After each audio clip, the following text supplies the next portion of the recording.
تراوی پڑھا کر معاوضہ لینا، حافظ کا تراوی کا معاوضہ لینا کیسا ہے؟ عرفان صاحب، عرفان پٹیل، جگہ نہیں بتائی کہاں سے۔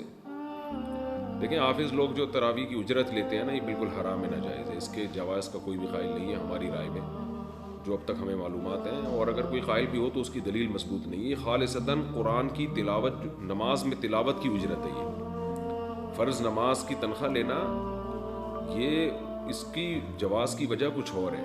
اس کی وجہ یہ کہ فرض نماز شاعر اسلام میں سے، اگر امام اپنے آپ کو فارغ کر کے نماز کے لیے فارغ نہیں کرے گا اور تنخواہ کے بغیر، لوگ اس کے لیے آمادہ نہیں ہوں گے، کیونکہ امام کو بھی ظاہر ہے اس کے بیوی بچے ہیں، گھر چلانا ہے، تو وہاں تو ایک مجبوری میں علماء نے اجازت دی ہے کہ پورے سال پوری زندگی فرض نماز کا سیٹ اپ رہتا ہے۔ تراویح تو فرض نہیں ہے، سنت مؤکدہ ہے، اور جماعت تو سنت مؤکدہ بھی نہیں ہے، تو جماعت سے نماز پڑھنا کوئی ضروری بھی نہیں ہے، تو اس میں اجرت لینے کا کوئی تگ نہیں بنتا۔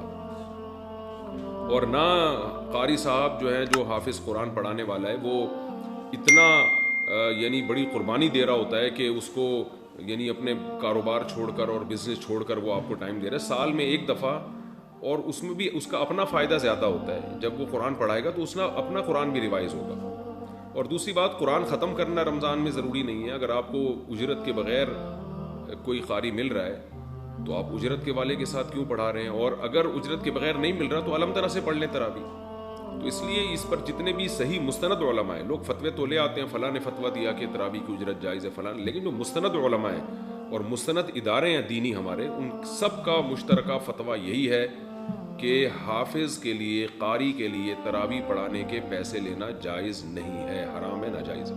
ہاں اگر کوئی ہدیہ کسی کو دے دے تو ہدیہ پر تو کوئی پابندی نہیں ہے، لیکن وہ ہدیہ بھی اجرت کی شکل میں نہیں ہونا چاہیے۔